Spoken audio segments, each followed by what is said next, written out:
So here we are, back here again talking about the Mothman. And yes, we also have the ever-talented and handsome Travis Shortt with us.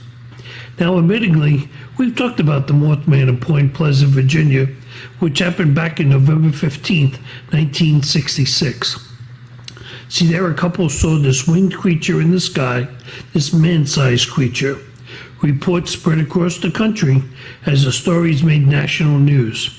Few days later, other people started to report seeing some of the similar sightings. This large bird with red eyes. Now, was it an alien? Some type of bird mutation? Cryptid? Then there's the Silver Bridge collapse, which also took place in Point Pleasant. It happened December 15th, 1967, killing 46 people during rush hour traffic. Then it ended, and we thought no one saw the Mothman again. But it didn't end here. So now we go to Chicago. The timeline begins with a sighting in 1957 in Braidwood, Illinois, where a man out hunting reported seeing a winged creature with the body of a large man.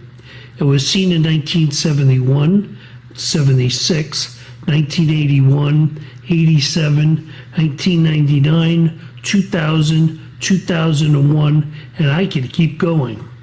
Starting to get the picture now?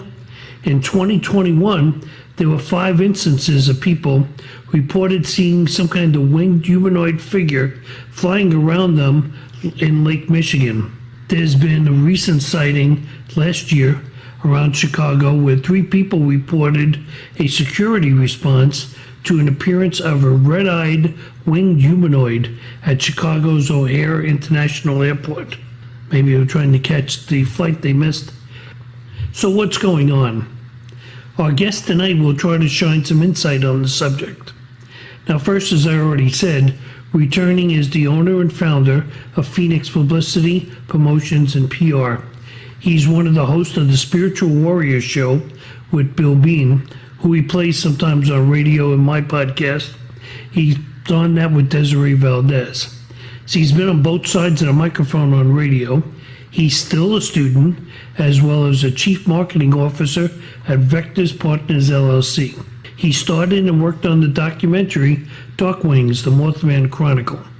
He's a dad 2 times over, and someone I truly value as a friend, Travis Shortt. Now, he's not alone tonight. Our second guest that we're honored to have on our show, and hopefully this is not just the one time he's on, he's a Fortean researcher, author, publisher of the syndicated Phantoms and Monsters blog.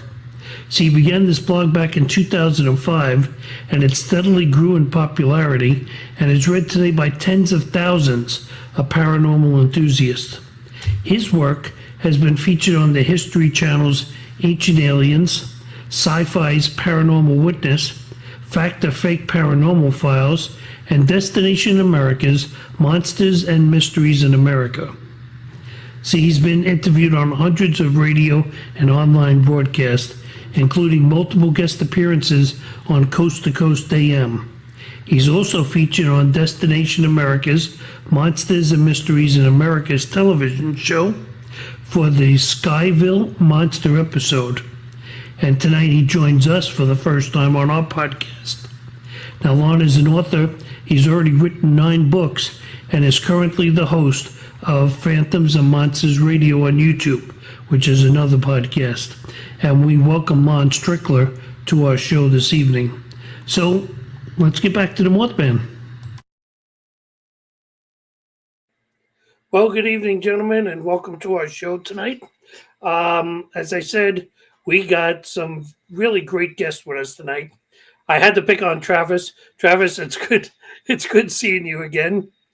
You too, man. Thank you so much. I didn't have to dig back and get one of those old videos like I got the first time you were on. Actually, most people remember Travis did the documentary on the Mothman. What was it called again? Dark Wings, the Mothman Chronicles, right, was the first in the series. It was actually set up to be a trilogy of documentaries, but that was the one we got completed not long before Charlie McCracken's death. Mm-hmm. And for your sake, Lon, I was able to find a piece of him doing his little intro in that. for that documentary. Yeah, we're not playing that one again. That makes me really feel old. I mean, trust me, my son turns 20 tomorrow. We had him out taking him to dinner tonight. I already feel old. I already feel old enough, Lon. Don't show that. Don't show that clip again. And our other guest, as I say, it's an honor to have on. I've known about Lon for so long. Okay, with the amazing Kev Baker, Bill Bean, and stuff. Lon, thank you for joining us tonight on the show. No problem. Glad to be here. Now, Lon, I'm going to just hand this first portion over to you. Since it's your first time on our show, explain to our listeners who Lon Strickler is and how you got involved in all of this. I know it's a long story. It's a long story. I was born and raised in Hanover, Pennsylvania, which is just east of Gettysburg. And I used to spend a lot of time on the Gettysburg battlefield as a kid. In fact, even young, I used to get on my bike and travel the 13 miles or so to Gettysburg during the summer. You know, I'd spend afternoons there, and then I'd sleep overnight when you could get on at night. And one day, I guess it was around 1969, I was probably 9 or 10. I had something happen to me that at the time I couldn't explain, but I was in the area of what they call the Valley of Death, which is between Little Round Top, Devil's Den, and the wheat field. And I was on the access road, and it was like a TV screen opened up in front of me. And I was at the battle. I mean, for like 30 seconds, I saw soldiers, heard gunfire, smelled gunpowder. All my senses were heightened. It's like, you know, just like something opened up, and I was at the battle. So when that happened, of course, I was so young, I didn't really realize what was going on. But I started coming more and more interested in this, and started having more activity around me.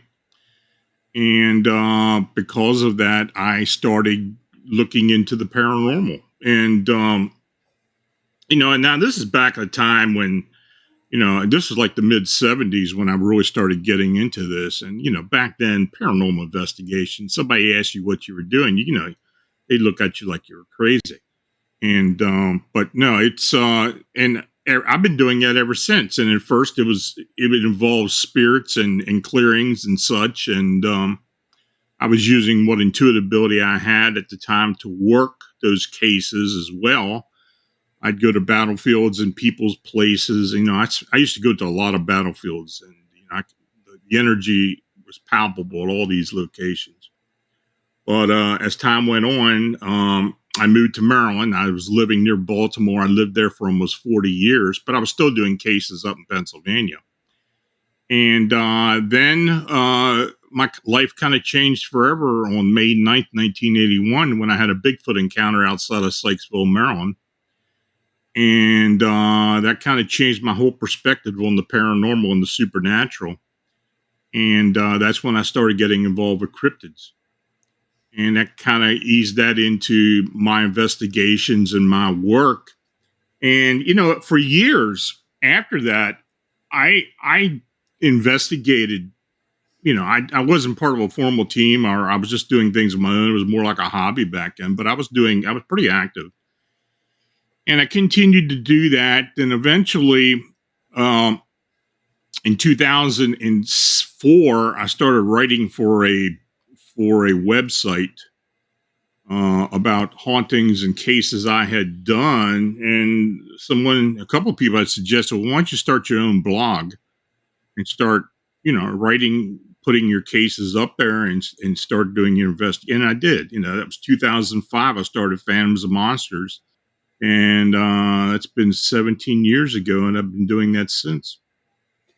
You know, I can understand what you're saying, because just so you know, I know Travis knows, I've been doing the paranormal for 45 years.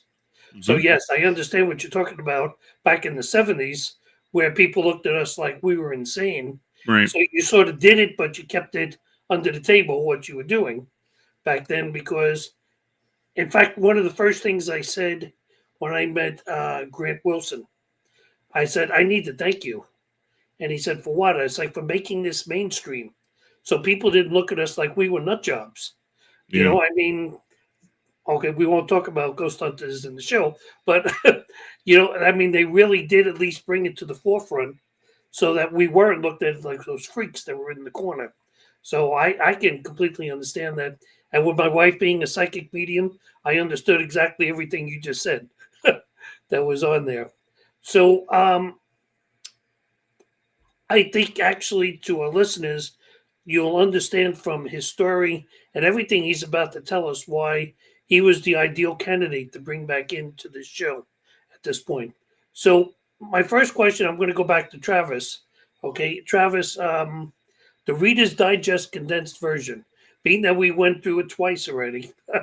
But for those that may be listening to the show for the first time, tell us about Point Pleasant, Virginia, the documentary you shot, the Silver Bridge collapse, all that wonderful stuff. Okay, so the Reader's Digest version of the Mothman sightings in Point Pleasant officially started on November 13th, 1966. They concluded December 15th, 1967. So a 13-month window there in Point Pleasant. Sightings, over 100 sightings across multiple counties there in the Point Pleasant area. That's Mason County, a few other counties there along the Ohio River. Uh, Various eyewitnesses ranging from teenagers all the way up to professionals, doctors, teachers, law enforcement, police officers, that all had eyewitness reports of seeing a winged humanoid anywhere from 7 to 9 feet tall, red glowing eyes, and massive, massive wings. And many of these eyewitness reports were actually coming in at the same time. They were coming in from multiple locations at the same time. And then, of course, all of that culminated on December 15th, 1967, with the collapse of the Silver Bridge, which spanned the Ohio River.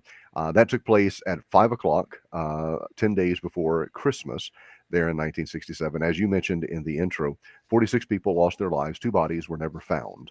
And it has set up this great mythology, this great cryptozoological, paranormal, supernatural legacy that has had multiple people looking into it, investigating it. John Keel was among the first. He's the one that penned the book, The Mothman Prophecies, that was turned into a movie in 2001, loosely based on his stuff, starring Richard Gere, Laura Linney. And it's been featured on Small Town Monsters. It's been featured in Unsolved Mysteries. But when we started the process of investigating it in 2003, we set out to do the first feature-length documentary, and we're successful in doing so. We were the first to actually do a documentary film that was feature-length, eyewitness accounts, recreations, multiple firsthand accounts from some of the original eyewitnesses, to interview them, taking them back to the site where they had their encounter. It was a very, very moving experience for me. And as you know, Steve, Matthew Fleming, who's my cousin and one of the co-producers and one of the researchers on it, was going to try to be with us. He unfortunately had some work issues that arose that kept him from being here tonight. He does want to come on because, as you mentioned, I've given my version of this for going on 19 years now. I started doing interviews in 2003 when we started working on this project. And early on, he and Charlie McCracken and I would do interviews together. And then after Charlie passed away, I've continued doing the interviews, but I really wanted to get Matthew on to give his account, because it's a very different approach, because Matthew is a different set of eyes and brought a different perspective to the whole Mothman investigation, coming from his background as environmental science and also his background in law enforcement. So he brought a very, very different kind of tool set and ideology to the investigation. And I'm still going to try to get him on at some point. But just in a nutshell, that was kind of what was taking place there for those 13 months in Point Pleasant. And then it's continued. And one of the things that Lon and I've been on Lon's show a couple of times. Lon has been on Warrior Mode with Bill Bean and Kev Baker and Derek Stroman and myself. One of the things that I find interesting is that while, depending on who you talk to, Mothman may or may not have been sighted in Point Pleasant since then, but winged humanoids have been and are continuing to be sighted all across the country and all across the world, and especially right now, as you mentioned in the intro, in the Chicago area, especially with a concentration around the O'Hare International Airport. Do you think by any chance that, you know, I was telling Lon when we were on earlier before I actually got blown off and had to reboot right before we came on the air that I watched, Travis, I do a lot of research before I just come on because I don't want to be like an idiot on this end here. Okay, and I've watched so many of Lon's programs. The ones, in fact, he was even on a round table. It was you, Lon. There's a guy, Manuel, somebody, and Oh, a yep. fourth person. Okay, so I can remember some of it. And you had some great discussions. But I think for our listeners, the word Mothman is really not anything that is. I mean, that's almost more commercialized. Am I correct on that, Lon? Yeah, the whole Mothman is kind of a misnomer thing. That kind of describes what the creature looked like in the Point Pleasant area. That's what people describe it as, like an insectoid or a moth-like being. Um, the encounters that people have been experiencing and the sightings that people have been experiencing in the Chicagoland area since 2011 have, they don't look like the actual Mothman. And in fact, the wings are not very similar at all to the Mothman. It's more of a gargoyle, bat-like wing with membrane wing. The being does have a head, though small. And it runs anywhere from 5 to 6.5 foot in height, very dark in color. Sometimes it has red eyes, sometimes it doesn't. And there are a few minor differences, but we've been looking into this since that time, 2011, and 165 sightings that we deem to be authentic later. Overall, the sightings have been very consistent as far as the description and such. So no, the whole Chicago Mothman name, I actually started calling it the Chicago Phantom because, of course, I we didn't know what it was. It was a winged being. It was a humanoid in nature, but of course, when the press got a hold of it, they started calling it the Mothman, and to kind of avoid confusion, I went ahead with the Mothman moniker and kind of ran with that. But no, and since that time, that's what it's been known as. But of course, since all these sightings started happening, especially around October 2019 and since then, we've had, I'd say 80 to 85% of the sightings have been in the O'Hare International area, even some of the suburbs around it. So people there have been calling it the O'Hare Mothman and a lot of other things. But, but the actual witnesses, and this is one interesting thing about this whole phenomenon in Chicago and the area around it. I mean, it goes far north as Milwaukee, down into central Indiana, into central Illinois. So we're kind of looking at a radius of 250 miles from the center of Chicago out. And this phenomena, it just continues on. It kind of wanes sometimes, and we do have we have less sightings. We're kind of in a slow period now, though we had a sighting recently. But it just keeps on going on, and it's like the gift that keeps on giving, and it keeps us busy. Well, it's interesting, and I want to let our listeners know, I'm sorry, you can read it too, but the listeners know that Lon actually, he weeds through these reports, okay? And he weeds out the people that, I don't want to say crackpots, but are trying to make stuff up, okay? He's only trying to come up with the legitimate sightings, the people who are consistent in their stories. He goes through a whole filtering process. I've read all about that. I think there was in one of your books too. You talked about that. Yeah, I've got 2 books I've written on. I'm going to have to do a third probably to cover a lot of the O'Hare stuff. But no, I've got a pretty good team. I've had people I've been working with from the very beginning on this. Manuel Navarrete was one. Tobias Whalen is another. When I first started out with the task force back in 2017, Rosemary Ellen Guiley was part of the team, and we had a few other people with us as well. So, we've been looking intently into this phenomenon. In fact, Rosemary did a presentation at the 2017 Mothman Festival at Point Pleasant and really introduced it to the world, even though we were writing about it. And so, yeah, that's kind of how it has evolved over time. But, this thing has gone through a lot of different stages. And do we really know what it is? We've got an inkling as to what it may be. But of course, as time goes on, I know we're going to develop more theories on this thing. So, but like I said before, it keeps on going, and we're just going to keep at it. So it never really went away. No, No. The only thing was the popular big sighting that everybody talked about in movies and everything else. That passed. And then it became this commercial festival. And there's nothing wrong with it. I'm not knocking the Mothman Festival, especially with Travis in you. I'm not going to knock the Mothman Festival, but it's a really cool vacation. If you're looking for something to do in September for a long weekend, hit the Mothman Festival up. It is a unique experience. We were there for about 6 years. Met Rosemary there, as a matter of fact, Lon. That's where I got acquainted with Rosemary, and several other of the individuals. Jeff Walmsley, who runs the festival, and the Mothman Museum. There's just some great folks. But you're right, Steve. It's one of those things.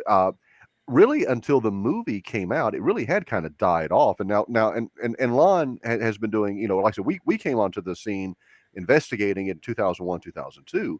And it really is one of those things that kind of died off after Kill's book. And then when they did the movie, that kind of got people talking about it again, and then the festival started, and then that started people. I mean, people from all over the world come to that festival. It's a little town. Point Pleasant's about 5,000 people, and it's really unique in that it's really never grown. The population in 2022 was about the same as it was in 1967. It was about 4,800 people. You go there at the festival, you'll bump into people from Australia, from the Ukraine, from Scotland, from Ireland, from the UK, from Mexico, from all over Canada, all over the country. I mean, it brings in about 15,000 people for that one weekend. It's an amazing experience. I mean, there's no question about the fact that it draws our curiosity. Okay, we start to envision this great thing. But if I can, I'm going to play 2 videos, and I think they're of the same incident. Okay, I think they're just 2 different videos. Our mics get muted, unfortunately. So here's the first.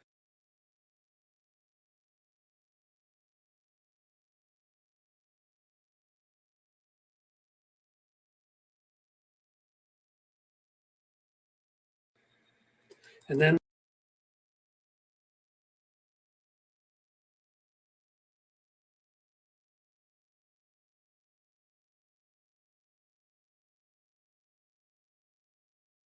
so is this a little more like, Lon, what you're hearing about, or have those been proven to be phony videos, or what? Well, the first one, I think the person who took the video described it as a dragon or something to that effect.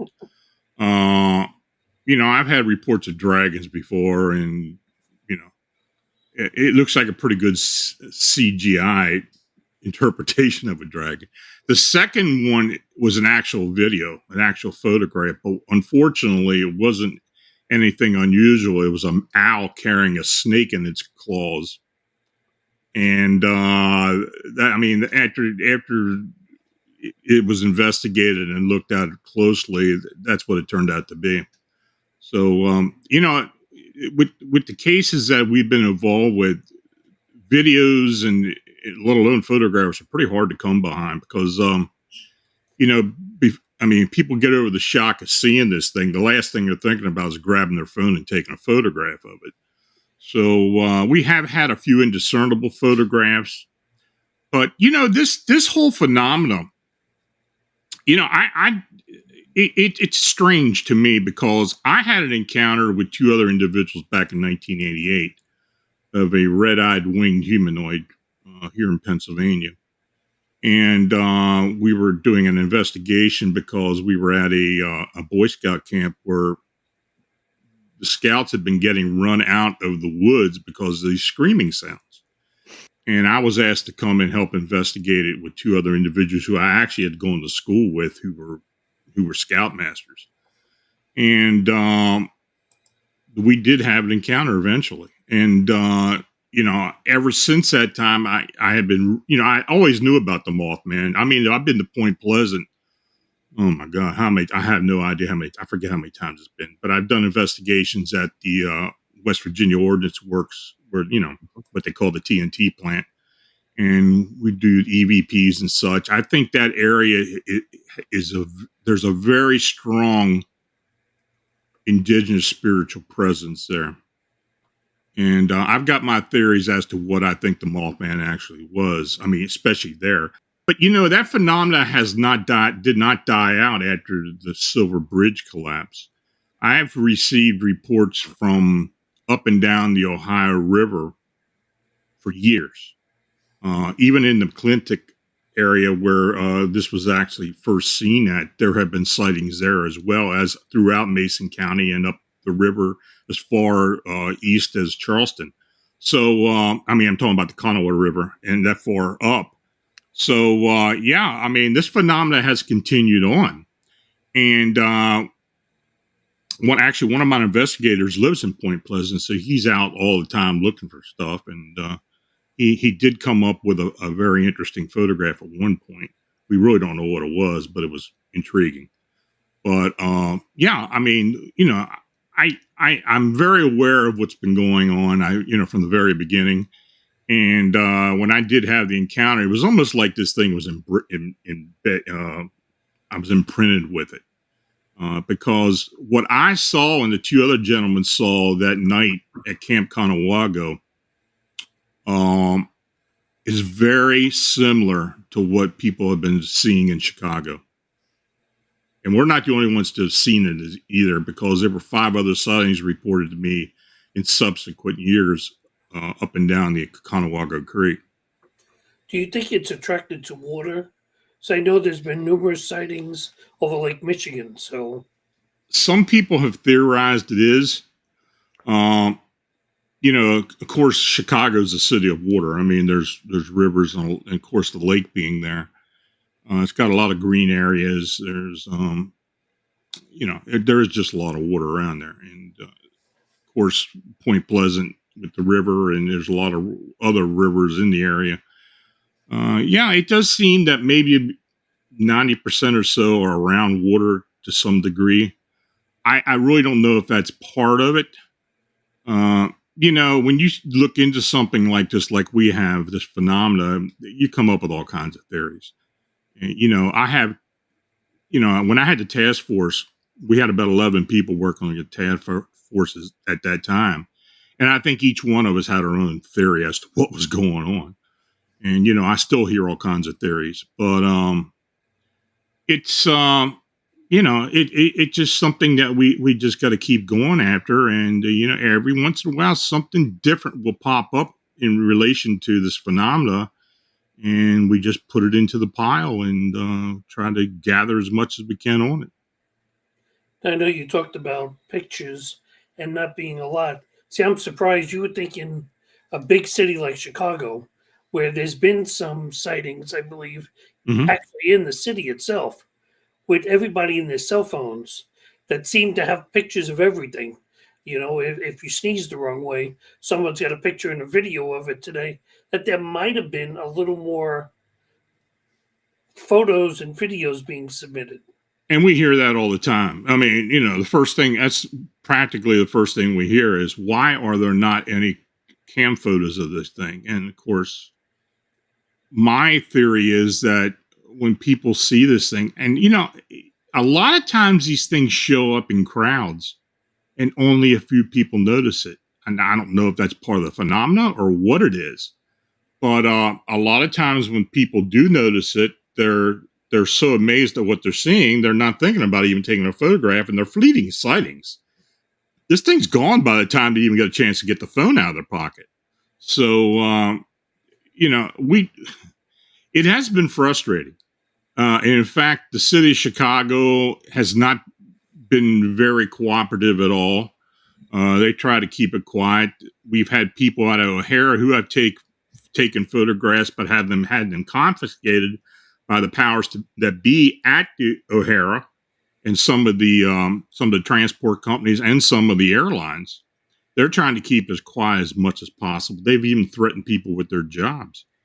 And we just have not been able to get any real photographic evidence. And that's a shame, but it is what it is. And we got to go with the anecdotal evidence for the most part at this point. Go ahead, Travis.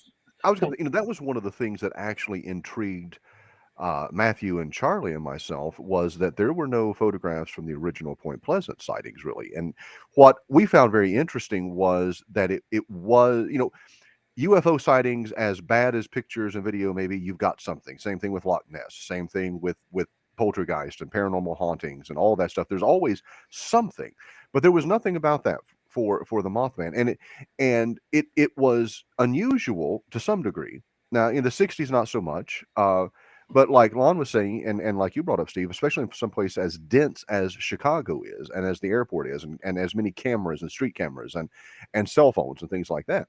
But for us, one of the things that really did intrigue us was that it really, for Point Pleasant, it really did harken back to this indigenous Native American Aboriginal oral history, oral tradition. It was passed down story from story from story, from eyewitness to eyewitness. And I will say, one of the things that I have stressed over and over again is that, going back to what Lon was talking about with the description of the Mothman, and I've said from the beginning when we started doing this research in 2003, it is a misnomer. That's never what this entity should have been dubbed, because the original eyewitness, Linda Scarberry, said what she saw was a tall, slender, muscular man who was ashen in color and had what she described as angel wings protruding out of his back and red glowing eyes. So there was nothing insect-like or moth-like about the original eyewitness reports. That was just, again, I come from a journalism background, media background. We're great with coming up with all kinds of catchy titles and things like that. But it did do, I think, a great disservice to this entire investigation, because it has people envisioning one thing and not really understanding what they should be looking for, or what they might actually experience, or what they might actually see. Because what we are talking about, and Lon knows as well as I do, there are as many theories out there as to what Mothman is as there are on, I don't know, somebody give me another theory that has that many, or another topic that has that many theories about it. I mean, it's paranormal. Is it an alien? Is it extraterrestrial, ultra-terrestrial? Is it multidimensional, interdimensional? Is it a pet? Is it a cryptid? Is it a mutation? I will say I don't believe it's a mutation. I don't believe that Mothman is a cryptid. I take those two things out of the equation almost immediately. I don't think that's what we're dealing with. Interdimensional, multidimensional, I lean much stronger in that regard the longer I've been doing the investigations. And I know on one of the shows that Lon and I have done, we talked about the eye color, because some people see there are red eyes, some see green eyes, some see yellow eyes, some see blue eyes. So there's some minor differences many times, but what people see are basically the same thing. They're seeing something between 6 and 9 feet, dark color. That was always one of the components. Glowing eyes and massive wings, either angel-like, eagle-like, or, as Lon said, and more and more we hear about the gargoyle type wings, those membranous wings attached to their backs. So we left out, when we were talking about Point Pleasant, we left out talking about the Men in Black, because there have been numerous sightings of the Men in Black around that area as well. Am I correct, Lon? Yeah, after the sightings, after the bridge collapse, these guys were showing up on the streets of Point Pleasant, according to the witnesses. I think the Men in Black had more to do with the UFO activity as opposed to the Mothman itself. My theory on the Men in Black, and of course we get these sightings and these encounters with Men in Black from a lot of UFO and alien witnesses. I believe they're the cleanup crew for either alien races. I don't think they have anything to do with the government. I think when they kind of show up and try to talk people out of reporting things, because many times they show up right after an incident. And, they were very mechanical. A lot of them have olive skin. They're always in some type of black attire. It's not always the fedora and the black suit. A lot of them wear black jackets and such. But the olive skin and the kind of expressionless face and the mechanical movements and such with these things is pretty consistent. But they normally are telling the witnesses that don't report it. I mean, you don't need to report it and try to talk them out of it. There have been some people who have been threatened, but no, I think they're aliens. I think they're another race. I think they're otherworldly. I think they're the cleanup crew. I think they come in when something happened that shouldn't have happened or shouldn't have been seen, and they're there to take care of things. Sort of similar to what the movie was. When you think about it in some rights, it was let's flash that white light. Yeah. Forget everything about that just happened. Yeah. But so I don't want to move too far away first. I really like you, Lon, to you. I know there's a thing on Google.com in the map that you have of the sightings around Chicago and stuff. And I know if I punch it up on this, it's going to take me off of my page, and I'm afraid to do it. I've had enough problems today. But I think you have the link on your website. Am I correct for that? Yeah, it's on the blog and on the team blog, the team website. What are some of the stories basically saying in Chicago? Especially, I mean, I saw one. I'm not sure if it, you read so much that's on there, but some guy that was smoking a cigarette outside the skyscraper and looked up and thought he saw the Mothman. Yeah, that actual incident, I think, was embellished. I have it off the map because I never did buy into that whole scenario. This guy was at a bar at the bottom of the old Sears building, which is the Willis Tower now. And he says that he saw something leaping off and then take wing and fly off from there.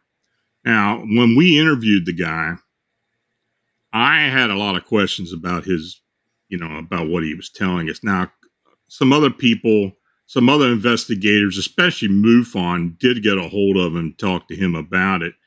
And look, MUFON has been a thorn in our side with this from the very beginning because they've been trying to discount the whole phenomena from the get-go. And, we've been called charlatans and liars and, content creators and all kinds of other things since the first sightings.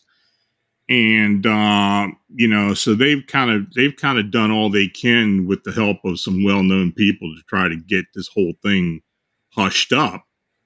But fortunately for us, we keep having witnesses coming forward, especially with what's been going on in O'Hare, because we've had pilots and we've had air traffic controllers, TSA security people, a whole number of people work at the airport come forward to us. And in fact, I do have someone who's a supervisor at one of the airlines who has, pretty well confirmed some of the things that have been going on there.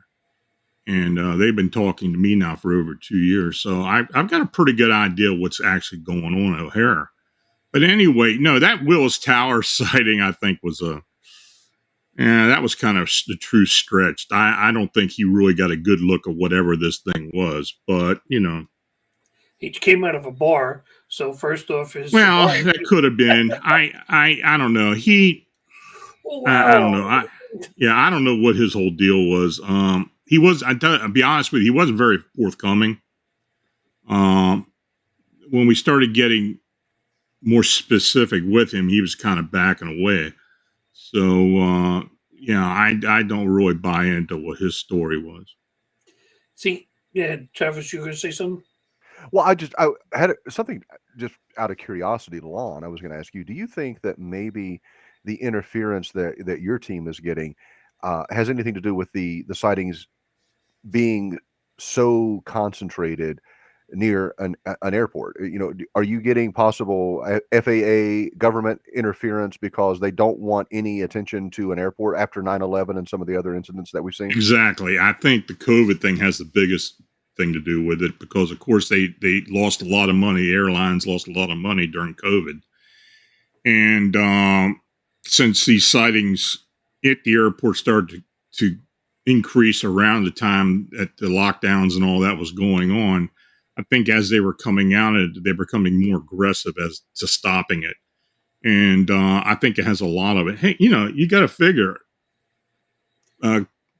potential customers and passengers don't want to hear about things flying around and being sucked up in the engine of an airplane. I mean, you got to figure that they don't want that type of stuff going around.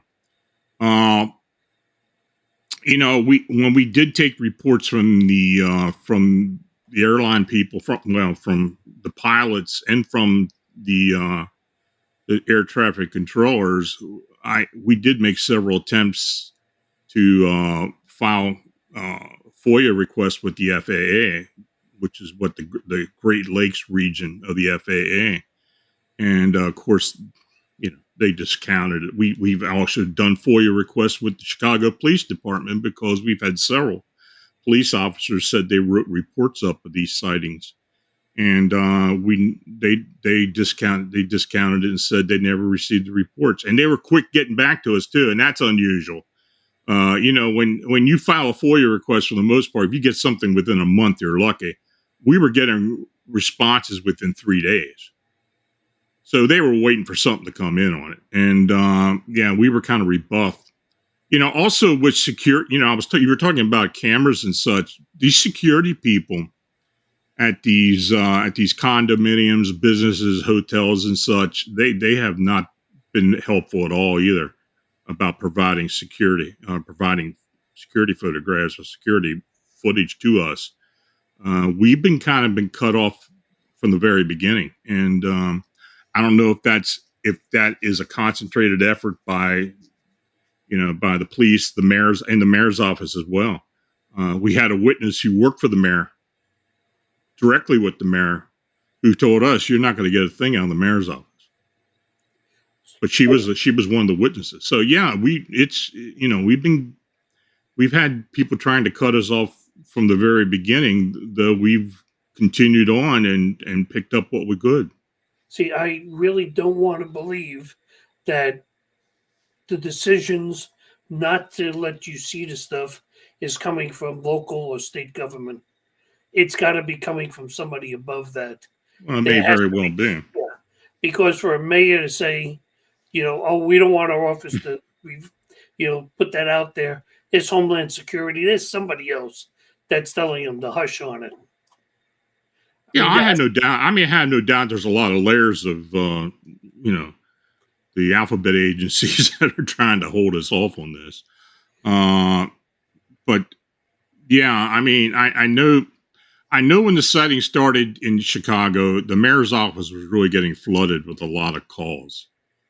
And, that first year, 2017, especially in July and August of that year, I was 24/7. I was getting phone calls from residents in Chicago wanting to know, of course, they knew the Mothman story and the supposed harbinger of doom thing with the Silver Bridge.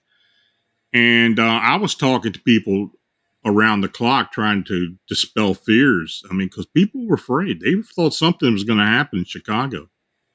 And of course, I know the police, and I know because I've talked to police officers, and I know I know the mayor's office was getting reports, and they're still getting reports, and they've been discounting it.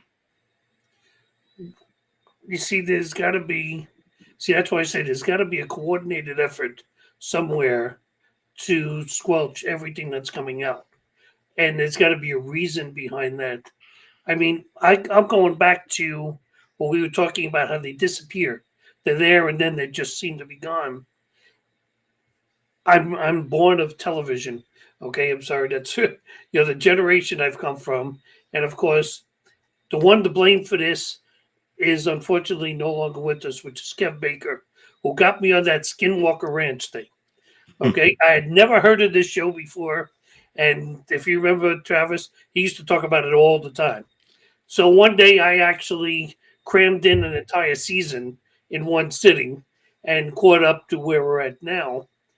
But if I take the show as being with any credibility, the same thing happens with these UAPs, where all of a sudden they just vanish. They're there and then poof, they're gone. Hmm.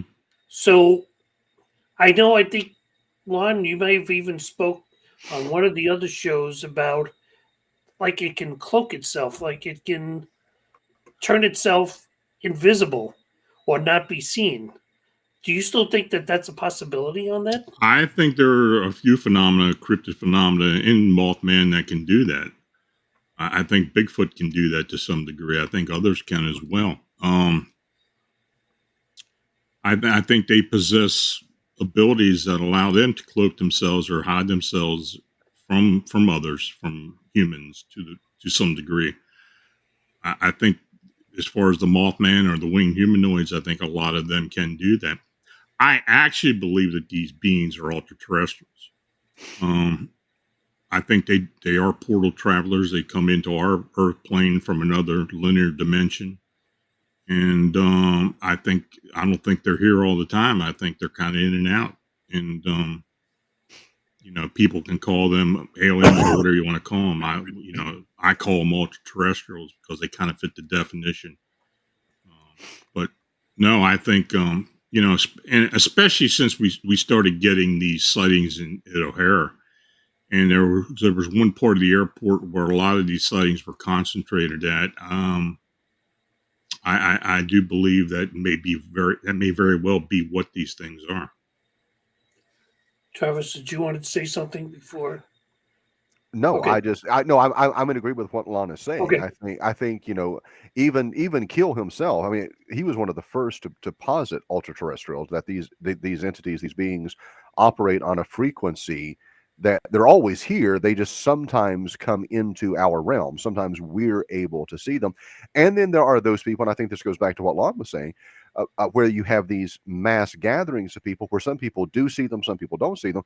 There are some people that are just operating on a different frequency, a different vibration, as Bill Bean talks about, and are able to see those things all the time. And I think that's, whether, that's a psychic mediumship or whatever you want to talk about. And I think it exists in different realms in the paranormal and the supernatural. But I do think, especially with these particular beings, these entities, they're always there.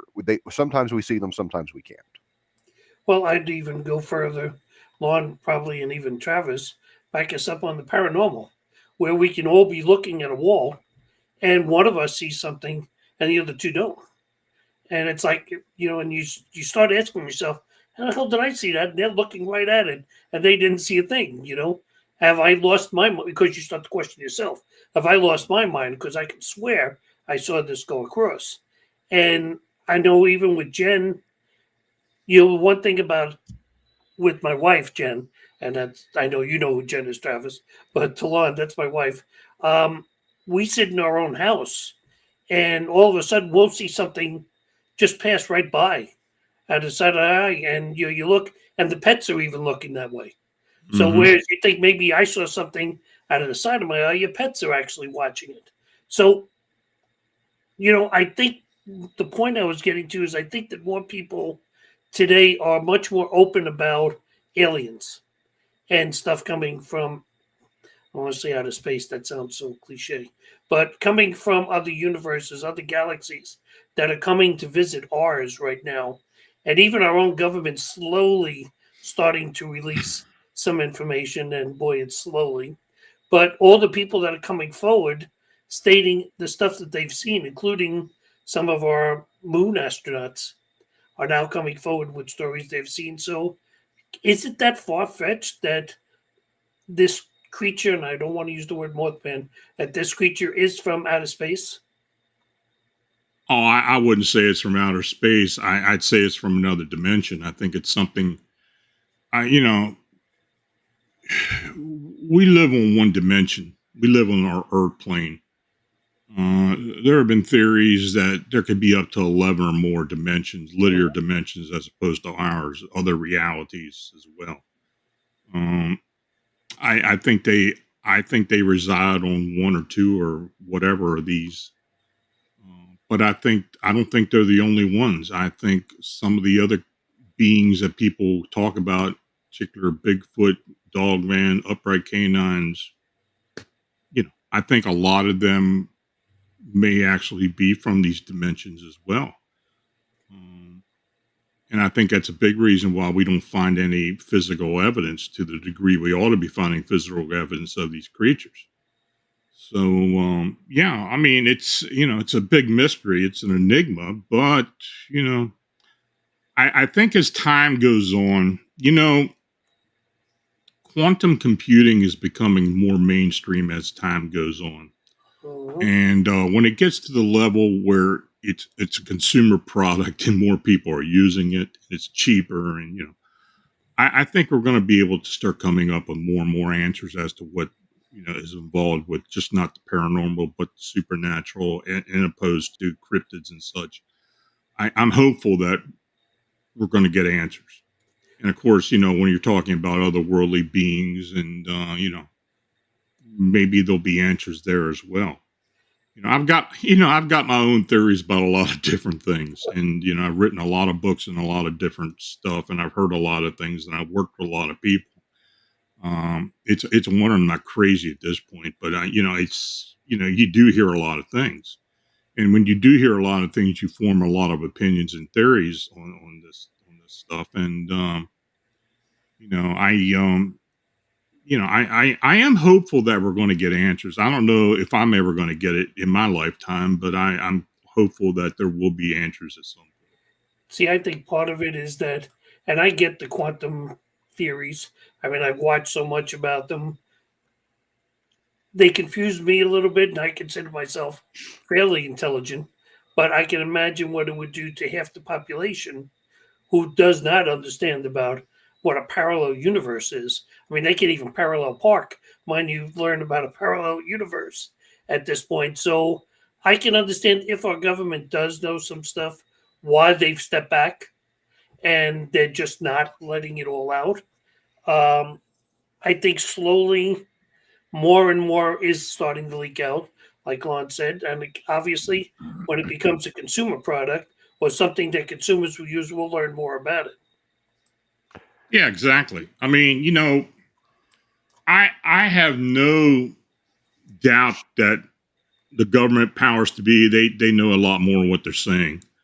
This whole disclosure of UFOs in recent years, it's kind of interesting to me because a lot of those sightings that involved the military, a lot of ufologists knew about those years ago. And when they first came out, of course, when they were, New York Times actually posted the story about, oh, that was a big hoop to do about, and then everybody was interested all of a sudden. Of course, most people never even heard about it, and it made big news. But as far as other worldly beings and well, aliens, extraterrestrials, or whatever you want to call them, that's going to be a need to know, and I don't think they're going to come forth on anything to that degree unless they absolutely have to. If something lands on the Washington Mall, then maybe they'll come forward and say, well, we knew about this, and there it is. And oh, please, we've but had I don't think. Go ahead. Like I, said, I was just going to say we've had weirder things on the National Mall in the past few years. Oh, absolutely. Human. Oh, absolutely. Yeah. So, again, I think of Kev's line, come on, man. Would you guys say that?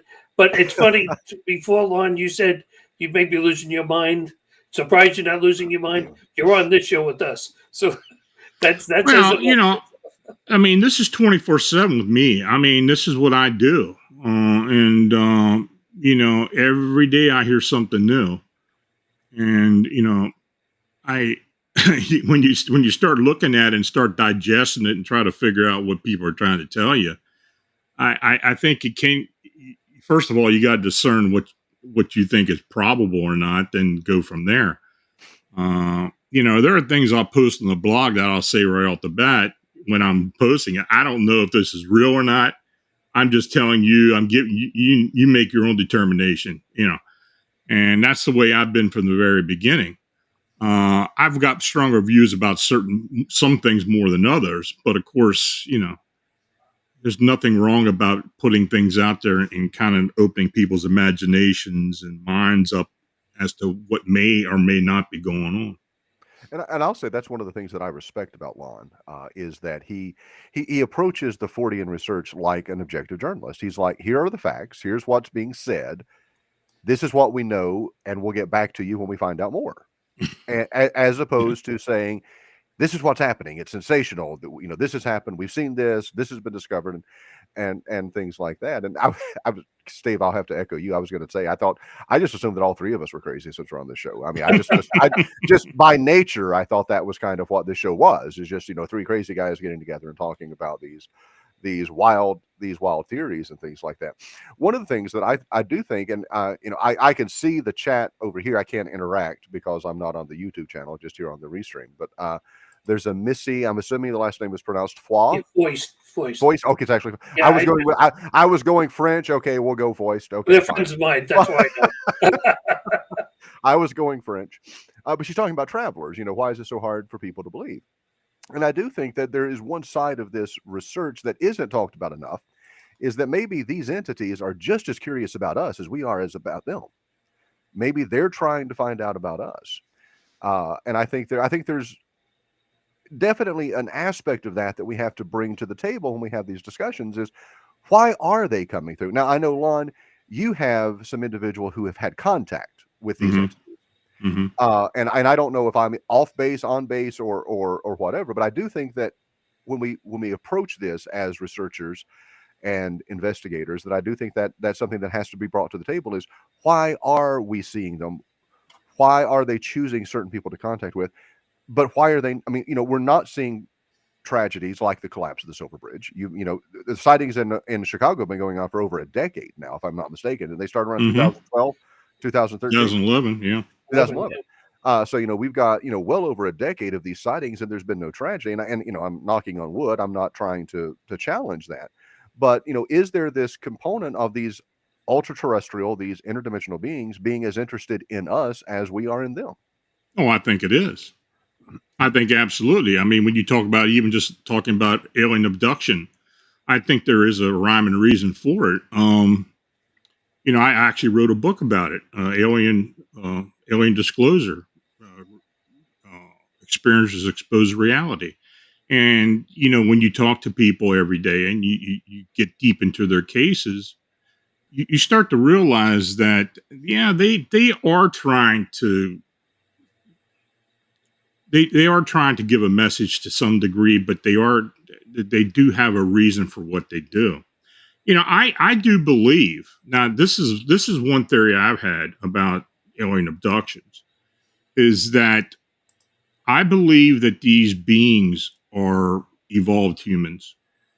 And in fact, I think the human race, or the human species, not race, human species, is a universal species. I think has evolved over time. I think the beings that are on this planet, the humans that are on this planet, there was intervention at some time as well. But I think for the most part, the beings that people see that we call aliens or extraterrestrials are evolved humans.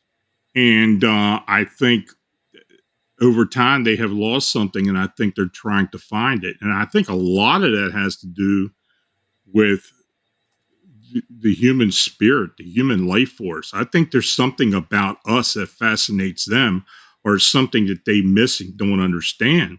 And I think that's what they're trying to get again. The humans, and I'm talking about Earth humans, we're kind of unique. I mean, after what we hear about other beings, from other experiencers, that they do have a deity for the most part that they look up to, or something they believe in. They have faith. But when they pass, they pass. That's it. Humans, for the most part, talk about reincarnation, or that their life force moves on. And most hauntings are earthbound life forces. And that's something I think that they're trying to get back. And I think a lot of the abductions, hybridizations, and such are geared to that, because I think they want to be more like us, or being back to being more like us than they are now. Well, aren't we really getting to the point in society where they're talking about replacing us with automation?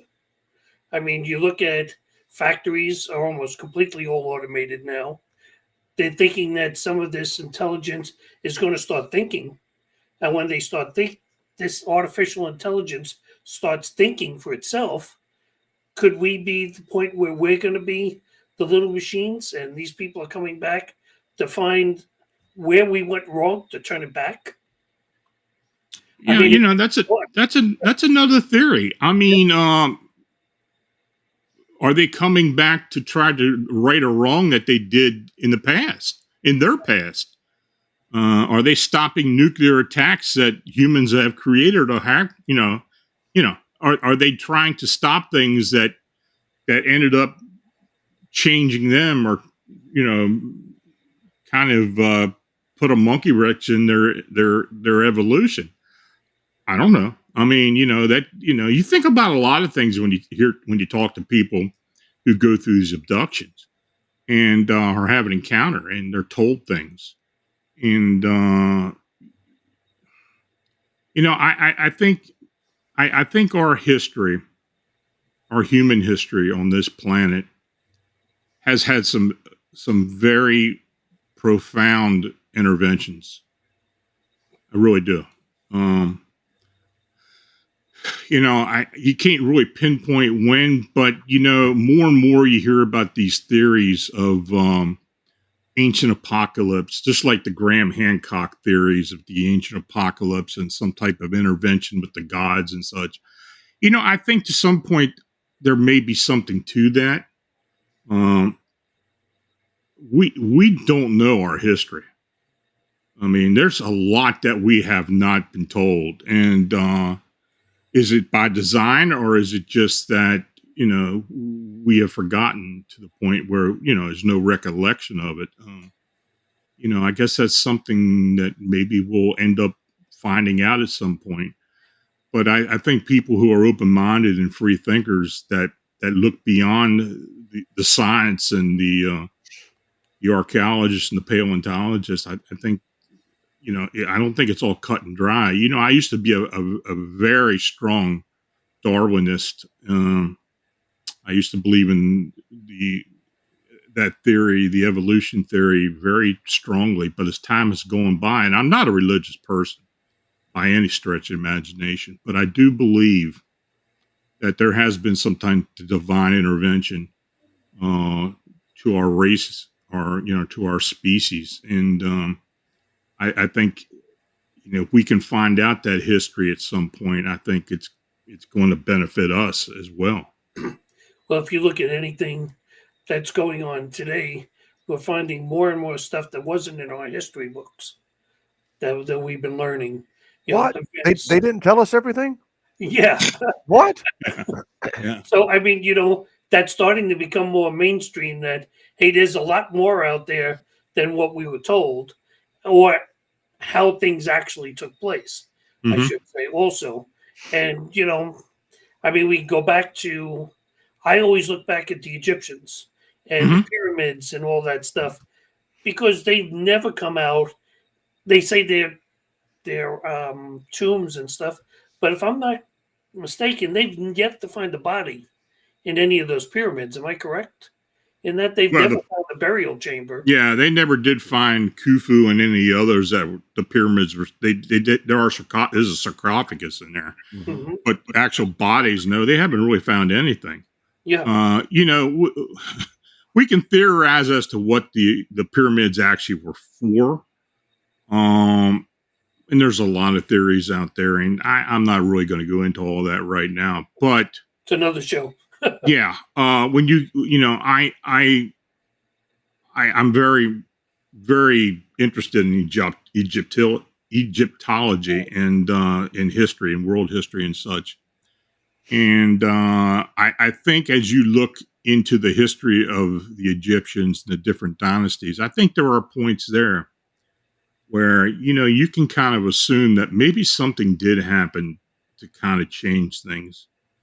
I personally believe that. I think these huge civilizations, even into the Fertile Crescent and Mesopotamia and all, and of course with the Egyptians, the Greeks, and and other Eastern Mediterranean civilizations. I think there was a spark to all that. I think something occurred that was a nexus for all this to occur at one point. And I do believe there may have been an intervention at some point as well. And I think there's no doubt that there's intelligence we've lost over the years as well. Yeah. That those people back in ancient Egypt, back in, was it BCA times now or something? Trust me, the first time that came on, those letters, I was like, what the hell is that? Okay. I'm still trying to write 2023 down. So Yes, don't even exactly. go there. Don't even go there, Steve. Hey, you've only had 5 days, okay? I know. You got time on that one.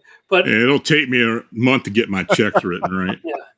Well, that's a great thing about electronics today. You don't have to write checks mostly anymore. Exactly. Thank God. And like Missy is saying here, there are paintings and artwork that show human creatures in many cultures. And yes, and it's true. If you go back and look at, and I'm going to stick with Egyptology because I know a little more about that, so at least I won't sound stupid. But I mean, we've seen, drawings of spaceships and people, all these kind of godlike creatures. What were they telling us back then? Because it seemed normal for them, actually, back at that time. Whereas today we look at it and say, oh, no, it can't be that, and had to be someone threw a disc up in the air and they were calling it a flying saucer or something. There has to be more to it. Well, that's what fascinates me about the Egyptians. I mean, there are just so many levels there. Even going back as far as what they believe was. And look, I think the pyramids were there a lot longer than what people are giving it credit for. I mean, I think Egyptian civilization started maybe even 13,000 years ago. I think it went back that far. But there are a lot of levels there. And, it is fascinating to some of the things, even their religion. I mean, the religion is it's cockamamie for the most part. I mean, all the gods and everything, it's really so much to it. But, I always go back to Akhenaten, Amenhotep the fourth, and,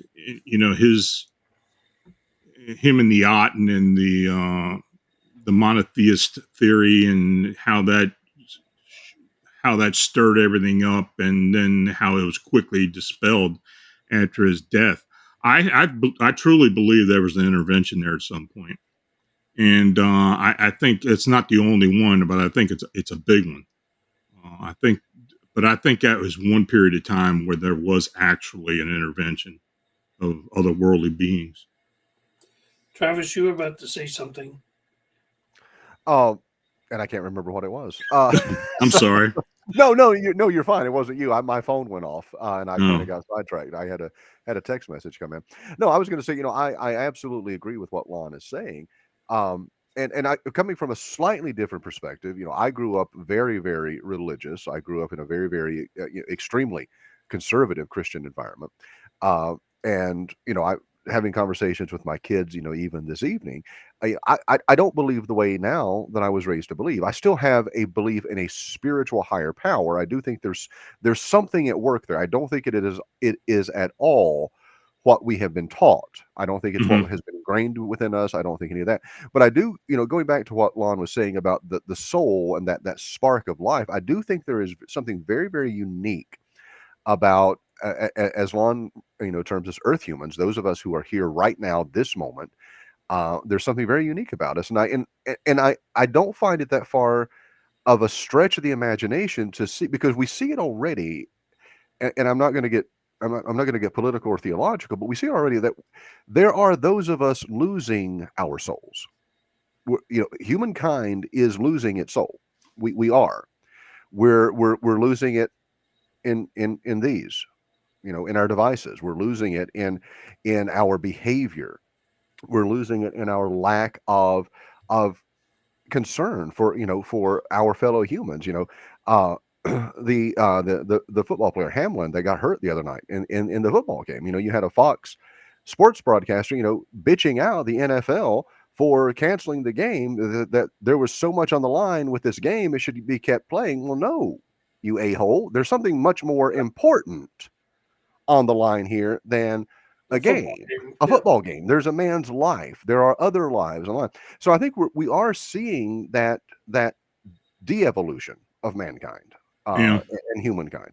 And I think, it kind of makes me actually a little bit optimistic that maybe somewhere in the future, somebody goes, you know what? We need to go back and try to right this wrong right now. We need to intervene. Like Lon was saying, those divine interventions happen in a lot of ways, in a lot of forms, in a lot of paths.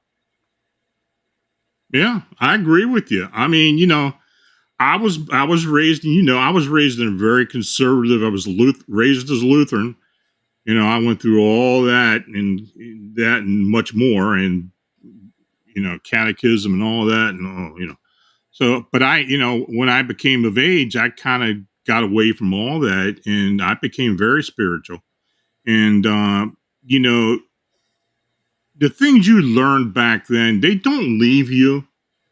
And I kind of think they expand your perspective for the most part on a lot of things. It's not just something that was written in a Bible or something I was told by a prophet or something. This is something else that, when you're dealing with people who have these encounters, they're experiencing something way beyond that. I mean, something's going on.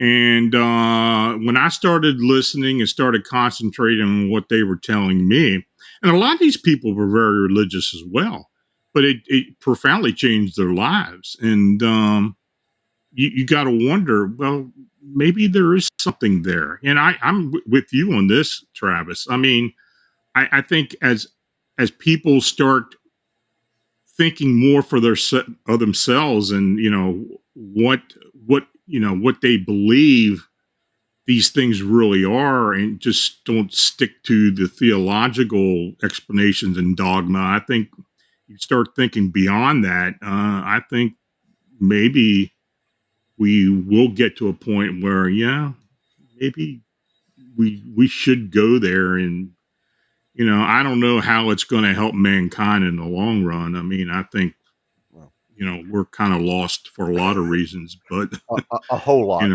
reasons. But and that was, like I said, I didn't want to get theological or really. No, I understand that. Religious or anything, but going back to what you said, a lot of people who do see not just these winged humanoids and entities, but have encounters in their home with hauntings and see Bigfoot and see UFOs, are actually many times very deeply religious individuals. And what it does is it actually these encounters expand their way of thinking. It actually opens them up to questioning more things and having a deeper, better understanding of not only the supernatural and the spiritual, but also our place in this universe. And you're correct. I think all of us that do. I think all of us who investigate these things and come across these experiencers who are religious, and even people who are not, can see a change in them right there in the front of their eyes. And I agree. I mean, the problem that I see is that, yes, to the individual itself, it does change who they are, but they still in a community.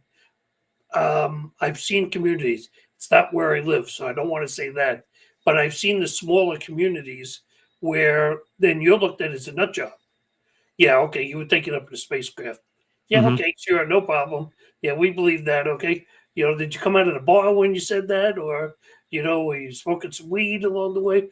A lot of people still. I know out in small town. I live in the Midwest, and I know a lot of people are very. Travis, you're only south of me here. Okay, people are very closed-minded.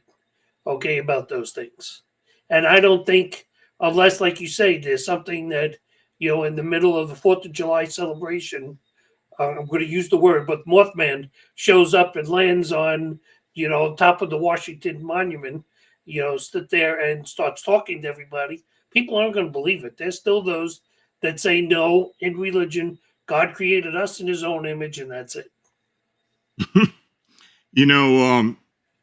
I live in the belt buckle of the Bible Belt here in South Central Pennsylvania. Mhm. And, it's very conservative here. It really is. And, I mean, they don't call this Pennsylvania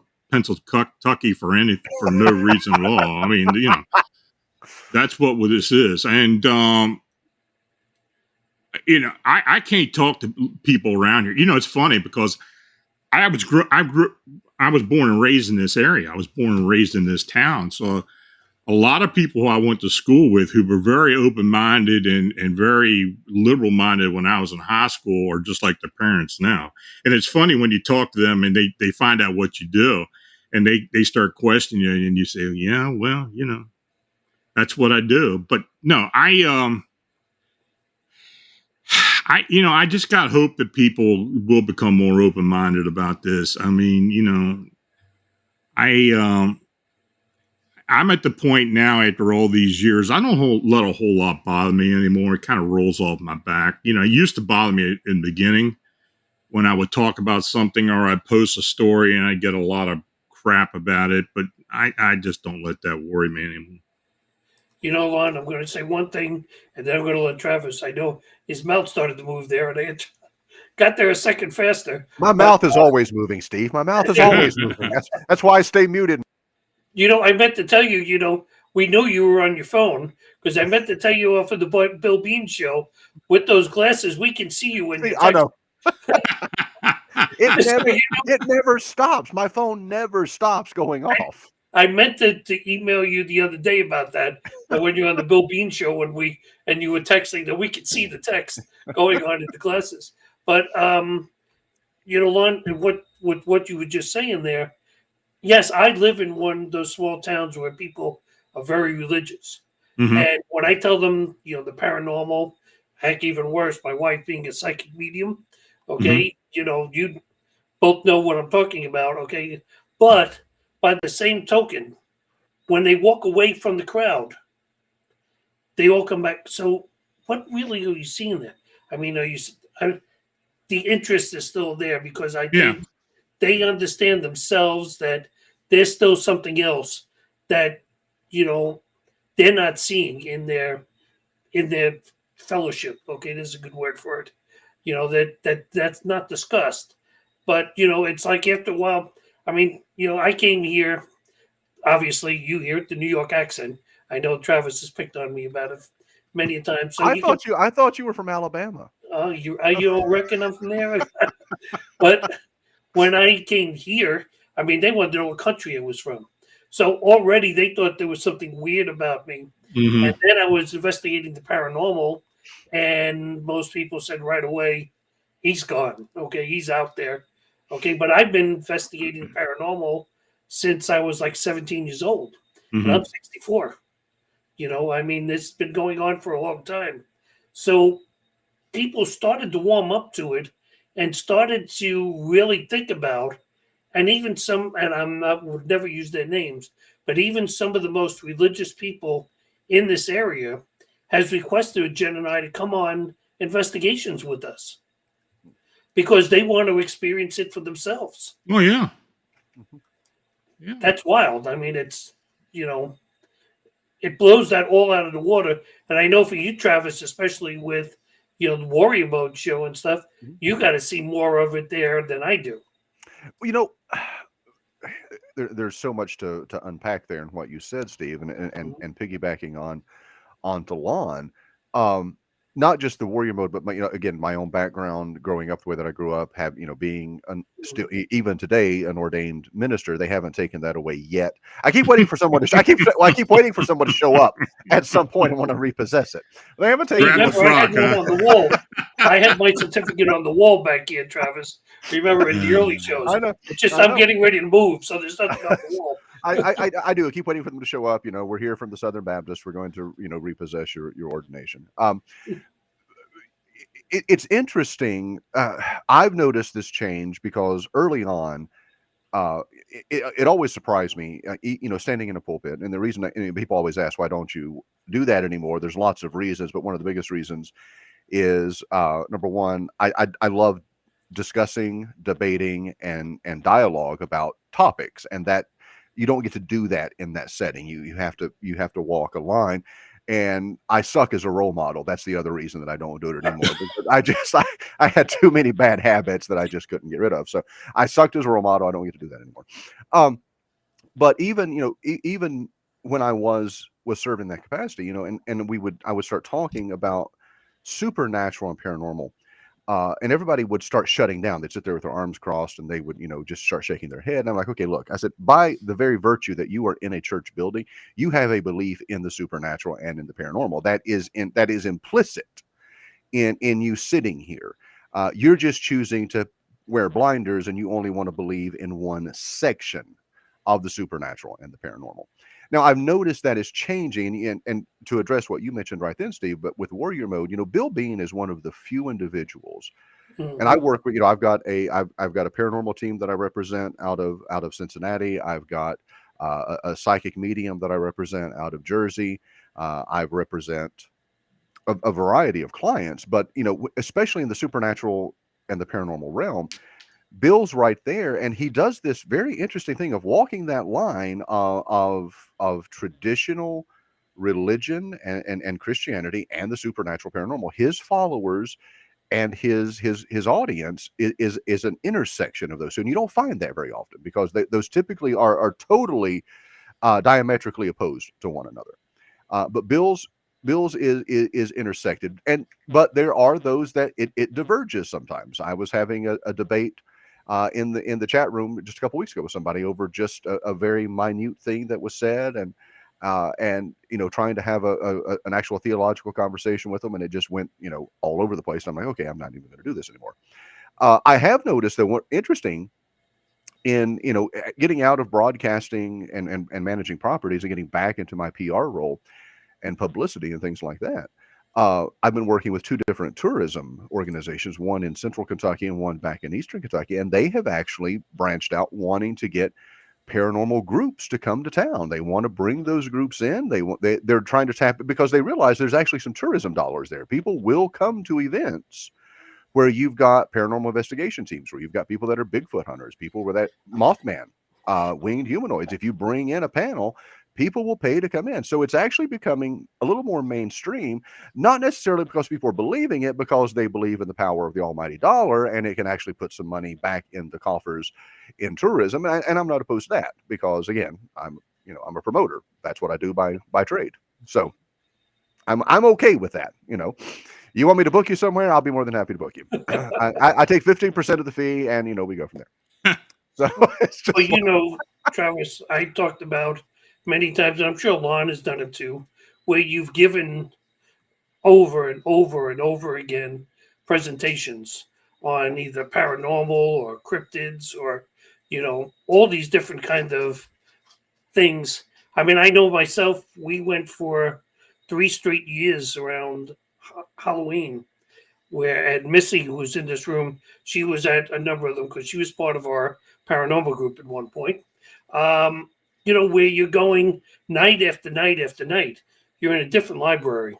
You're in front of, one night you're in front of 10 people, next night you're in front of 200. But people would come in to see and to hear about the paranormal. The people are interested. It's not the TV shows, I think, that have made people interested. It's the topic itself. And I think a lot more people, I always tell about this one story, which I'll tell very quickly. Small town I live in, only like 3,300 people live here in Westport. And there was a diner downtown, and there's a table where we used to call it the coffee crew, would go at about 2:30 in the afternoon.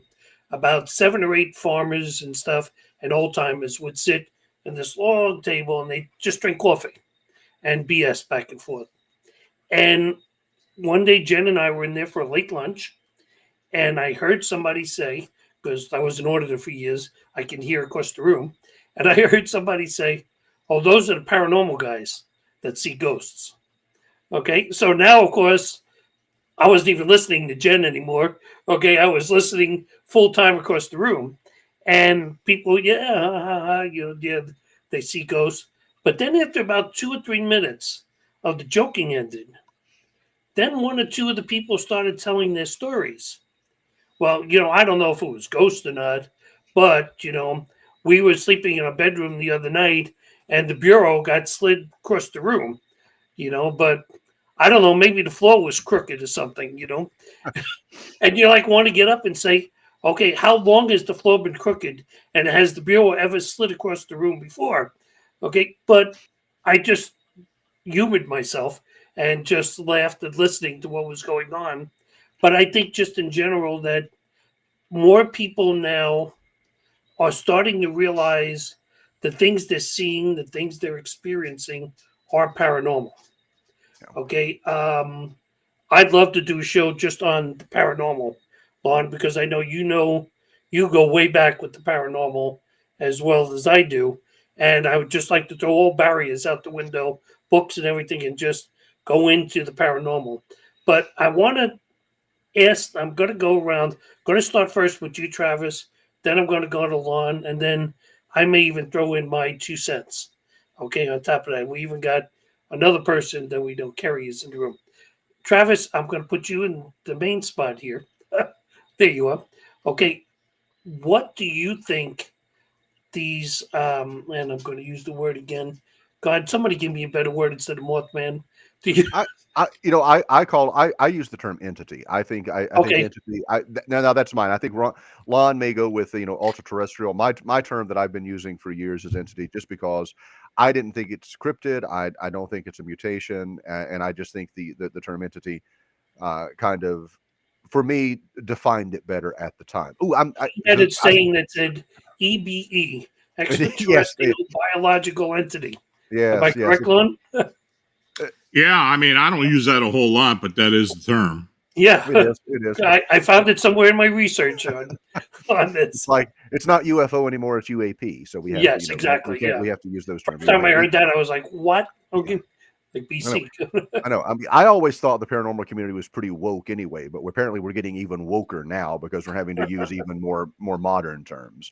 Um, if you'd asked me, Steve, I've said this on Lon's show, if you'd asked me that question when we first started doing the documentary on Mothman, and I use that term Mothman because that was the particular case that we chose to investigate.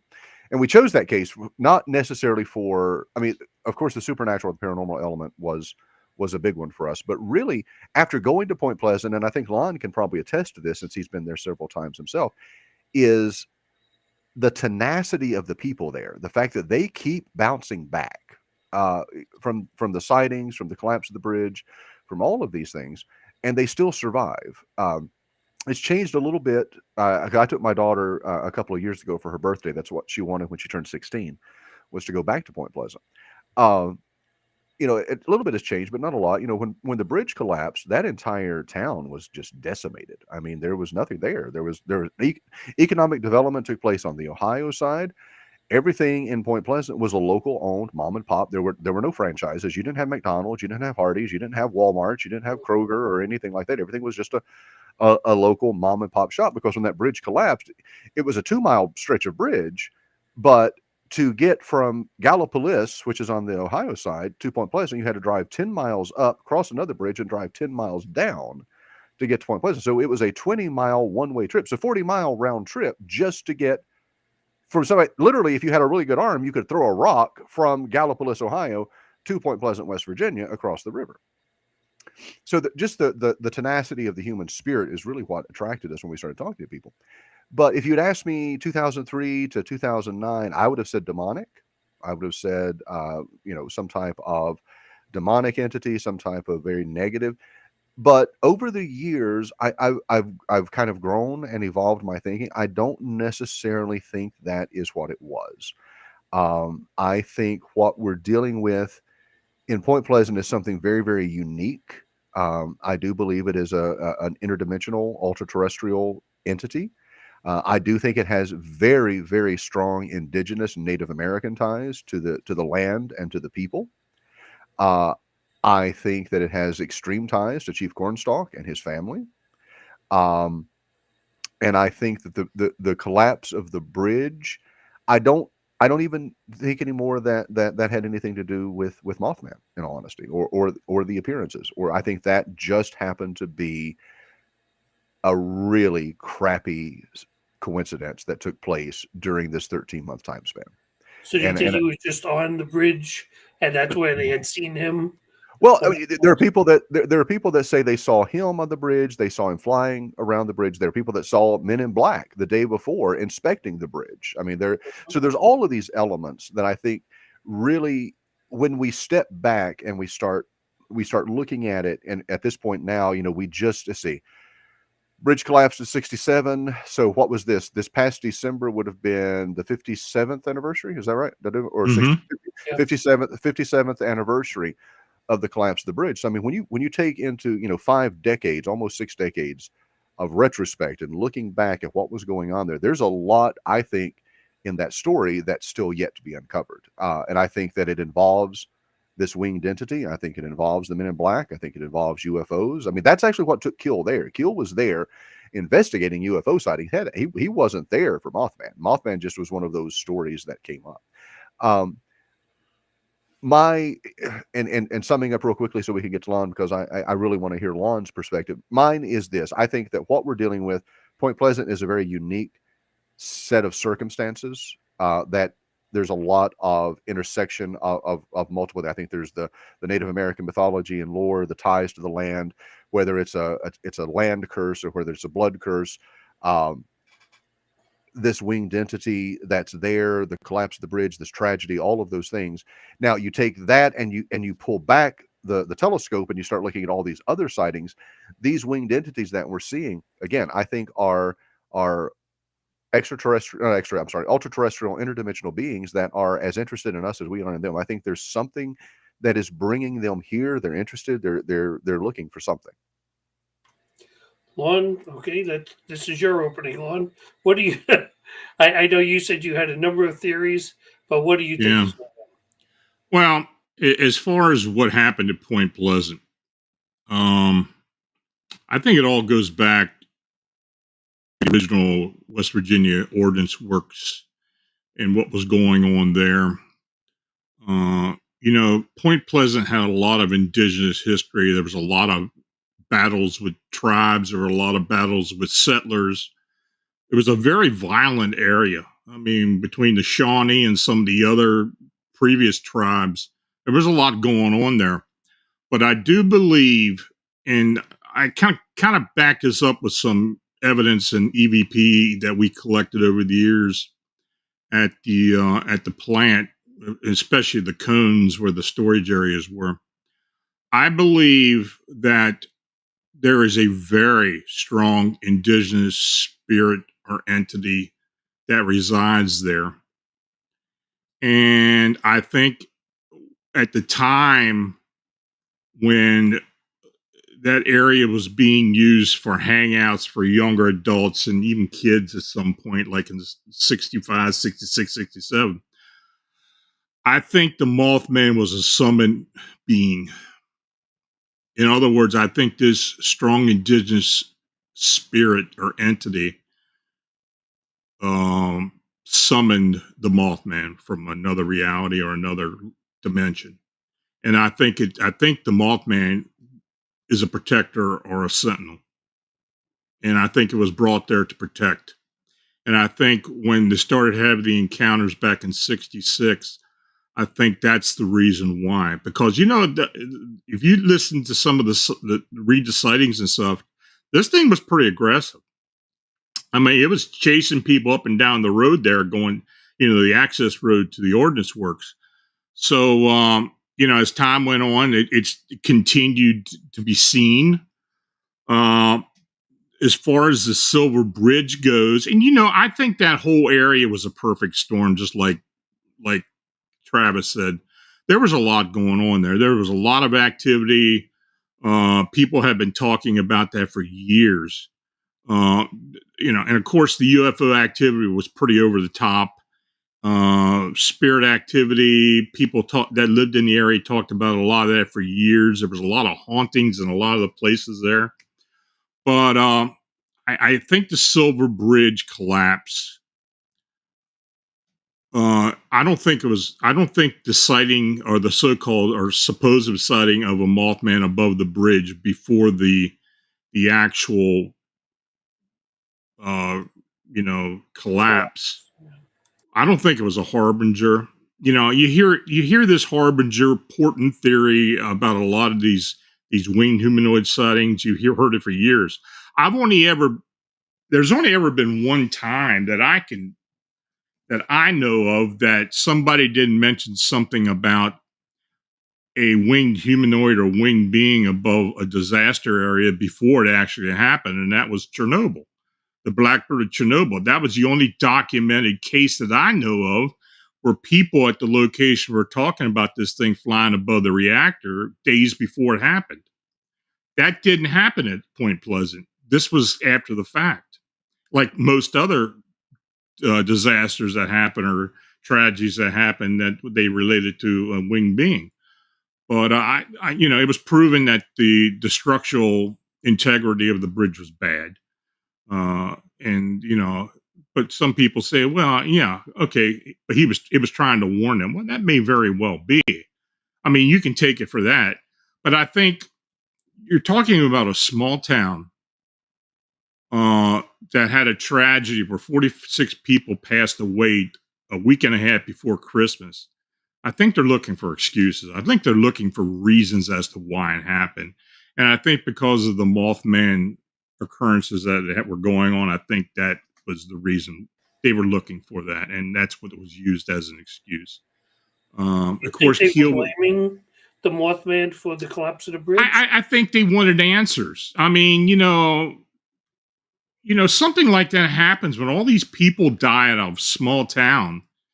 You're looking for answers for tragedies. I mean, if one person dies tragically, you're looking for answers. When 46 die, you're really trying to grasp straws, trying to grasp answers. And I think that's kind of perpetuated a lot of that.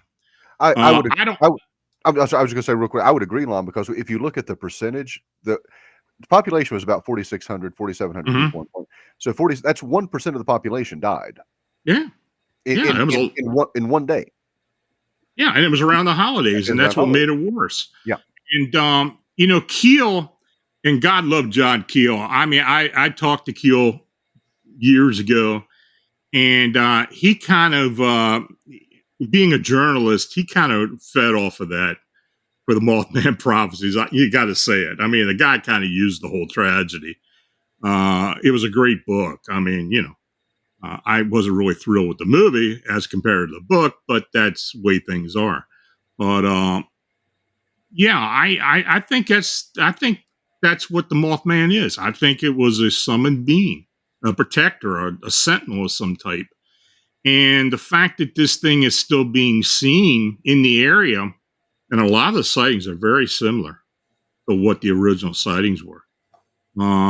I think that's what it is. And now, as far as what's going on in Chicago, I think I'm not necessarily saying it's summoned, though we did try to find some evidence that maybe that was part of it. But I do believe that these are beings that are ultra-terrestrials that are coming from another dimension onto our Earth plane. Are they trying to make contact? I believe they are. I think they've known humans for eons. I mean, I think they've got some issues with humans, and so I'm not going to go beyond that. Chicago for that. So yeah, that's my theory on the winged beings as far as those two incidents. You see, before I started this show, I had wrote an answer here for myself, but I don't know if I believe half of what I wrote anymore after talking tonight, because my first thing was when people today, everybody wants that 15 seconds of fame. Mm-hmm. You would have thought there'd have been more pictures and more videos, but then again, like we said, they just vanish. Okay, so we say, wow, what's that up there? like you said, by the time you grab your phone or even change it to the the photo thing on your phone, it's already gone. Mm-hmm. Or it even knows you're about to take a picture, and it Mm-hmm. becomes, invisible to you. So yeah, I think I get that. I actually have to say that when Travis and I first talked about, well, we didn't even do the tip of the iceberg, even after the second show. And we were talking, and I was like, well, what did I miss? And he said, well, it's the whole thing with Chicago. And I started to think, well, heck, if you ever needed a place, and I love people, I have friends in Chicago, so please don't think I'm picking on people in Illinois. But I said, gee, if you ever wanted a place where there needed to be a warning for some possible impending doom or disaster taking place, Chicago might be one of those places that we should go and look. Mm-hmm. So I was sort of leaning a little towards that. But I actually have to agree that I don't think it's from this planet. However, it came here, whether it was summoned or not, it's here. Um, it's here for a reason. I get what you're saying, Lon, about the bridge. I think it was just there. I don't think it was there to warn about, the bridge about to collapse. We talked the last episode about 9/11, Travis. Now, there's a photo, and I don't have it even handy here. Lon, you probably know the photo I'm talking about. Mm-hmm. Was that a hoaxed photo, or was that? I don't know. You see a lot of things. It's kind of hard. There is software you can use to forensically try to pick these things apart. I have never checked it. Some people that I know believe it's real. Some people believe it's CGI or some type of Photoshop. I don't know. See, and that's the problem today. Even with the paranormal, you start Right. to see stuff sent to you, and my first thing is, okay, is that really happening or is it CGI? Right. And I mean, I literally answer someone, listen, I don't want to sound like I'm crawling away here, but I wasn't there, so I can't tell you. Right. If I was there and that's what I saw and know the entire situation, yeah, I might be answering you differently, but I really can't anymore. CGI has gotten so good that it's hard to tell the difference between it. So, Well, you're absolutely right. I mean, people say, technology should have made this process a lot easier. It actually hasn't. It's made it more difficult, in all honesty, in a lot of Oh, ways. absolutely. Uh, and there are reasons that there are some states and some localities where that video, audio, and photography is no longer admissible in court because people know that those things can be doctored. It doesn't matter anymore. We really have, again, going back to losing our soul, we've taken that technology to the point where it's actually erasing truth, in all honesty, because now what is truth? Is it even objective anymore? And I don't know if it can be. it's hard to be because, like you say, everything can be doctored so easily. Like even the video I showed where Lon didn't think, I don't know. When I'm sitting there researching, you try to find the most credentials to it, saying, okay, this was, the New York Post said that was, then you start to question, but the New York Post, I mean, really, what am I using as an example here for an authoritative source here? So it's really weird. Whatever it is, I don't think, and I'm sure that both of you'll agree, that's the last we've seen of it. Oh no. And No. again, and Lon, I think you will agree with me. I don't think it's an it. I think it's a they. There's not one. Right.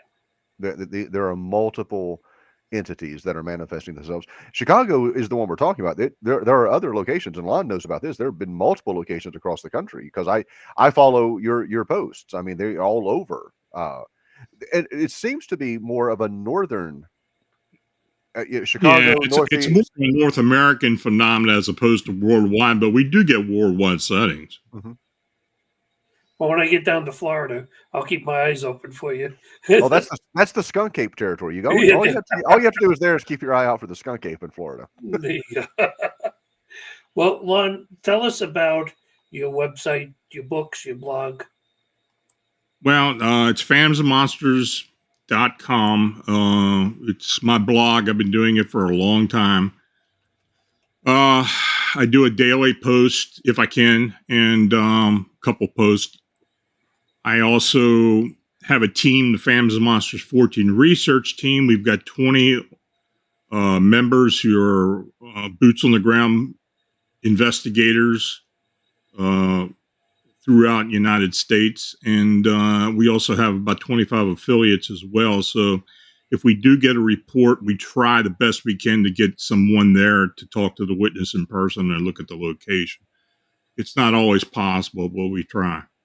I do have a radio show, Phantoms and Monsters Radio. It's on YouTube. Myself and two other hosts on there have our own shows.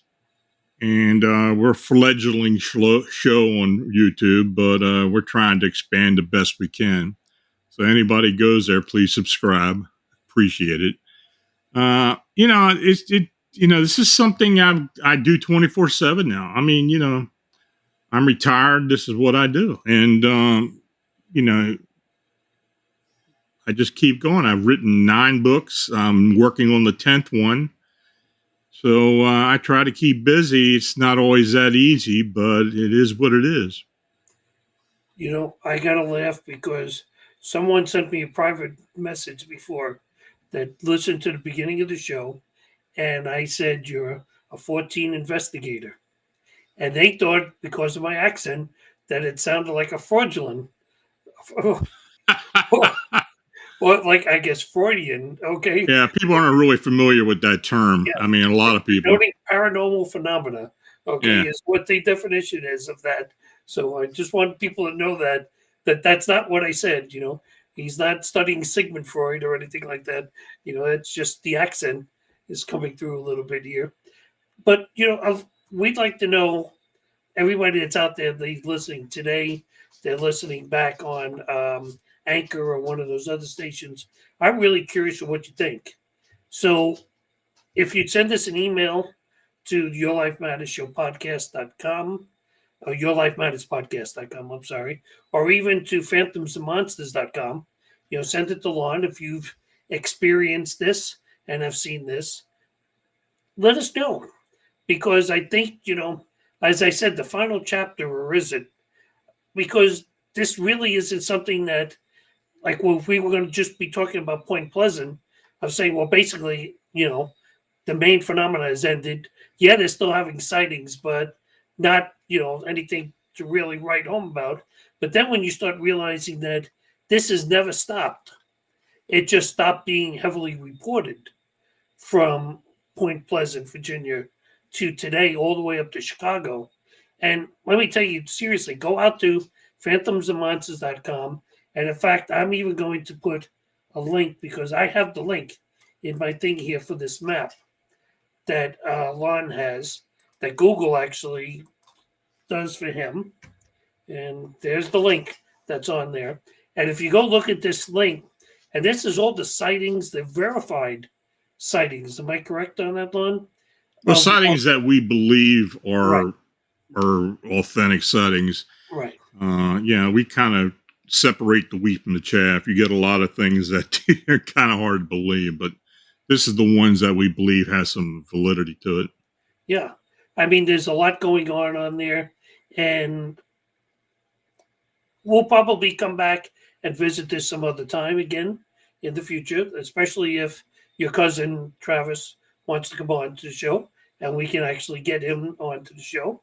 Well, I'm hoping we can, because he does bring a very interesting perspective, and he experienced some of the things that we experienced in Point Pleasant, because not everything was Mothman related. We we investigated an abandoned asylum there. We had a lot of paranormal activity at that asylum. That's actually where I had what I believe a very, very dark negative energy attach itself to me, which I actually had to have Bill Bean perform a deliverance about 6 or 7 years ago on me, that it had attached itself. And we heard some things. We never saw anything. There were never any sightings of Mothman or winged entities, but we heard some things.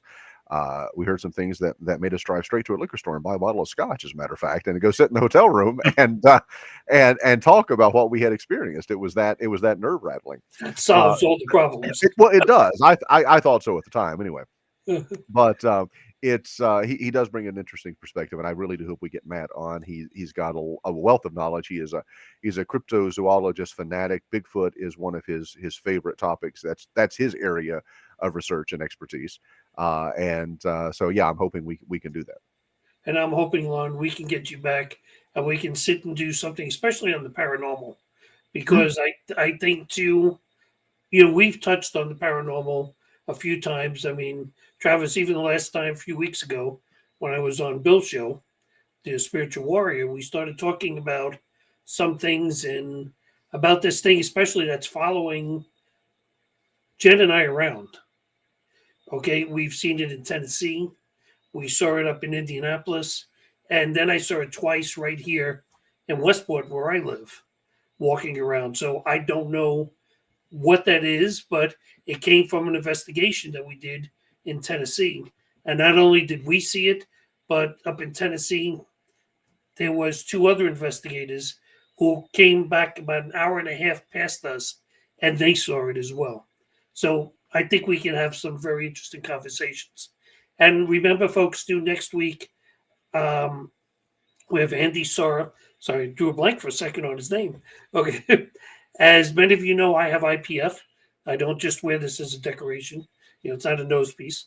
And Andy had the final step. He had a lung transplant. Wow. And has now been living oxygen-free and disease-free for like 2 or 3 years now. So it'll be interesting to pick up where we left off our IPF conversation with someone who's actually had that operation and is living on. So, gentlemen, thank you once again for joining us. It's actually been a pleasure having you all on, and we hope to thank you for those who joined us, and we hope to see you again soon. Hey, Steve, can I